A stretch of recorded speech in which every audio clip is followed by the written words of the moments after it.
PowerPoint is going to look at division, and we're going to look at division with numbers up to 4 digits and decimals. So just as multiplication is the same as repeated addition, so division is the same as repeated subtraction. What you're saying is, how many times can I take one number away from another, and will there be anything left? So try and visualise what's happening when we do a division sum. With something like 20 divided by 6, if you imagine you've got 20 squares, what you want to find out is how many times can you take 6 squares away, and will there be anything left at the end? So we look at our first set of 6, we take those away. We look at our second set of 6, and we take those away. And then we can have a third set of 6, and we take those away as well. And then we can't find any more sets of 6 in that, so we've just got 2 left over. So 20 divided by 6 equals 3, because we've done it 3 times, remainder 2. So let's look at a sum like 76 divided by 5.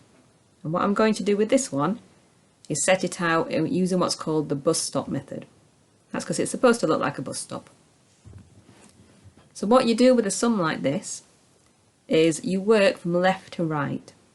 And what you're trying to find out is how many times can you take 5 away from each number until either there's nothing left or you can't take it away anymore.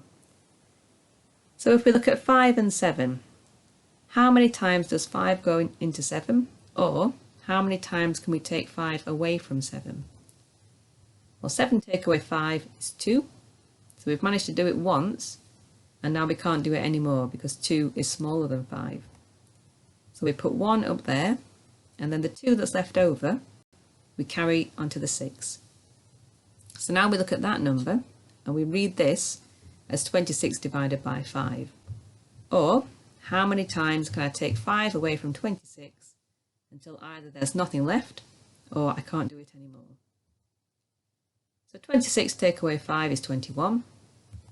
21 take away 5 is 16. 16 take away 5 is 11. 11 take away 5 is 6. And then 6 take away 5 is 1. And I can't do it anymore because I can't take 5 away from 1. So how many times have I managed to subtract 5 from 26? Well, I've managed to do it 1, 2, 3, 4, 5 times. So I put 5 up there, and then how many did I have left over at the end? It was 1. So the answer is 15, remainder 1. Let's look at a bigger number, 573 divided by 7. So we set it out using the bus stop method, and then we work from left to right. So the first one we look at is the 7 and the 5. So how many times can I take 7 away from 5? Well, we can't do it because 5 is smaller than 7. So what you put up there is 0. But you can't just ignore the 5 now. You can't just pretend it's not there. What you have to do is carry that 5 across and put it in front of the 7.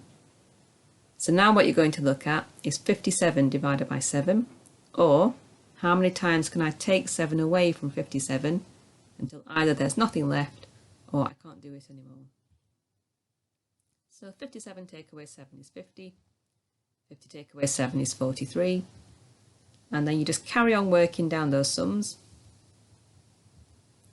until you get to a point where either there's nothing left or you can't take 7 away anymore. And then you look at how many times you've managed to do that. So in this case, we've managed to do it 8 times.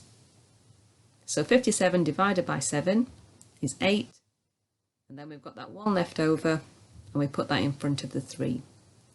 So now we need to say, what is 13 divided by 7? Or how many times can I take 7 away from 13 until either there's nothing left or I can't do it anymore? Well, 13 take away 7 is 6, and then we can't take away 7 anymore because 6 take away 7, we can't do it. 6 is smaller than 7. So we just put our 1 there, we've only managed to do it once. And what's left over? 6. So the answer is 81, remainder 6.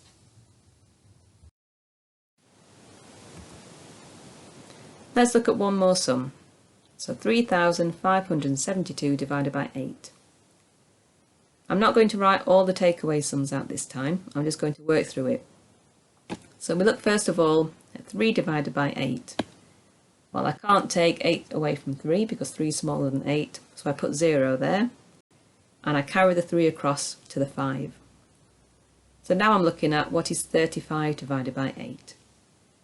Well, I know that I can take 8 away from 35 4 times, and then there's going to be 3 left over. So what's 37 divided by 8? Well, again, I know I can take 8 away from that 4 times, and this time there's going to be 5 left over. So 52 divided by 8, how many times can I take 8 away from 52? I know I can do that 6 times, and there's going to be 4 left over. So the answer is 446 remainder 4. Remember that you can use a multiplication square for this. What you look for in the multiplication square is you look across the times table for whatever number is on the left of the bus stop. And what you look for is the number in that times table that is closest to but less than the number you're dividing by. So if I was doing this with a number square and I had to do 35 divided by 8, I'd look across the times table or that row for 8 and I'd see that it had 32, and that was the closest I could get to 35 without going over it. And I could see from my number square that 32 divided by 8 is 4, and then I need to work out the difference between the number I've reached on the number square and the number I'm dividing by. So the difference between 32 and 35. The difference there is 3, so that's why we carried that 3 over to the 7. Now if you're working with decimals, and you're having to divide decimals, again they work in exactly the same way. So you write out your bus stop like you normally would, and you remember to put your decimal point in, and then you put your decimal point in the answer directly above where it is in the question, and that's how you know it's going to be in the right place. And then you just do the division sum as normal. So what's 8 divided by 6? That's 1. And then I've got 2 left over, so I carry that over towards the 4. What's 24 divided by 6? That's 4. And there's nothing to carry over because it goes into it exactly. So what's 6 divided by 6? That's 1. So your answer to this sum is 1.41.